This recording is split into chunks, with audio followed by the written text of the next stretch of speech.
할례는요, 아브라함 때부터 시작된 것으로서 사람의 몸에 어떠한 표시를 남겨두는 겁니다.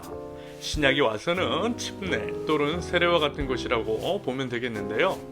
할례 받은 사람, 침례 또는 세례를 받은 사람은 거룩한 하나님 나라 백성으로서의 정체성을 가지고 그에 합당한 삶을 살라는 의미로서 하나님께서 이러한 의식을 명령하신 겁니다. 할례는요, 쉽게 얘기하면 포경수술입니다. 남자 성기 앞부분의 표피의 일부를 잘라내는 거죠. 그런데요, 여기서 이제 몇 가지 의문이 들어요. 하나님 나라 백성으로서의 표시를 첫째, 왜 하필 성기했는지, 둘째, 왜 남자만 했는지에 대해서 말입니다. 첫째, 왜 하필 성교일까요? 하나님 나라 백성으로서의 표시를 새긴 곳이. 일단 성경을 보면 하나님이 아닌 다른 신을 섬기는 것, 즉 우상 숭배를 영적인 간음이라 표현합니다. 그것을 비유적으로 표현할 때 남자와 여자의 부적절한 성관계를 들어 이야기하고 있어요. 대표적으로 호세아서라든지 에스겔서에 그와 같은 내용이 등장합니다.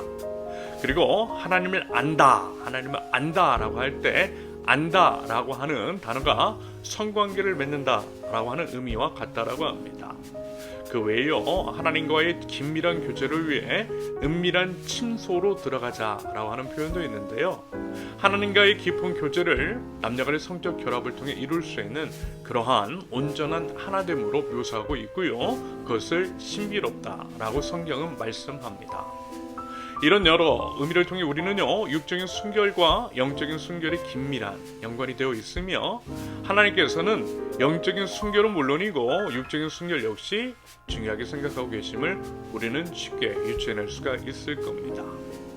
그러면서 육적인 문제는 영적인 문제에 또한 분명한 영향을 미치기 때문에 간음하지 말라고 명확하게 말씀하신 거예요. 그러면요, 간음이 뭐죠?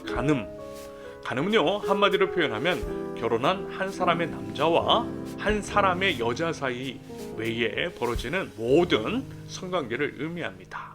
결혼 안에서 한 사람의 남자와 한 사람의 여자, 그 외의 모든 성적 결합, 간음. 참고로 결혼식이라는 것이 뭐냐면요, 하나님과 여러 증인들 앞에서 나는 지금 내 앞에서 배우자하고만 성관계를 맺겠다 라고 선포하는 것으로 봐도 무방합니다. 그러면서 간음은 죄죠. 죄의 삭은 사망입니다. 하나님께서 가장 가증하게 여기시는 중요 범죄 중에 하나가 간음이라는 거예요. 그런데 그 이제 가증스러운 범죄를 성기로 저지르더라는 겁니다. 성기로 저질러요. 그러므로 하나님께서는 남자들이 이제 소변을 보기 위해 하루에 여러 번씩 그 표시를 볼 수밖에 없는 상황 속에 놔두신 것이 아닐까라는 생각이 들었던 거예요.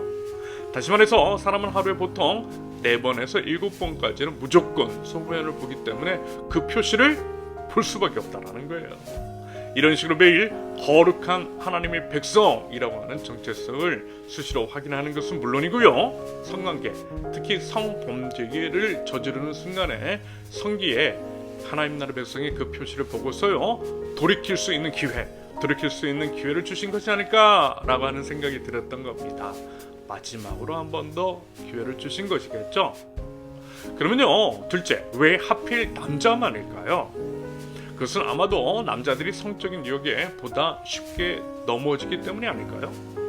그리고 이제 그 당시 사회가 남성 중심적인 사회이기도 하고요. 일반적으로 봤을 때 이게 이제 무슨 편견이 아니라 남성들이 중대한 성범죄를 저질렀다라고 하는 것이 많지 여자들이 그랬다라고 하는 이야기는 상대적으로 많이 적더라는 겁니다. 결국 성범죄를 저지를 가능성이 높은 것이 남성이기 때문에 남성의 성기에 생긴 것일 수도 있지 않을까 싶은 거예요. 마지막으로 이 모든 것, 다시 말해서 하나님께서 할례를 베풀게 하신 것은 사랑의 관점으로 해석될 수 있다라고 봅니다. 하나님은요, 사랑이십니다. 하나님은 우리를 사랑하세요. 사랑은 불의를 기뻐하지 않는 것, 불의를 저지름으로써 사망의 길로 빠지지 않도록 하는 것이 사랑이고 사랑하는 것이며 사랑의 주님의 마음이라는 겁니다. 그런다고 할 때 우리는 충분히 이해가 돼요. 하나님께서 우리에게 할례를 베푸신 이유, 정말 방금 살펴보았던 그런 내용과 같은 의도라고 한다면 결국 우리를 죄에서 지켜주시기 위함일 것 같아요. 믿음은 해서 그렇게 여기고요. 우리 하나님 앞에서의 정결함을 추구하면 되는 겁니다.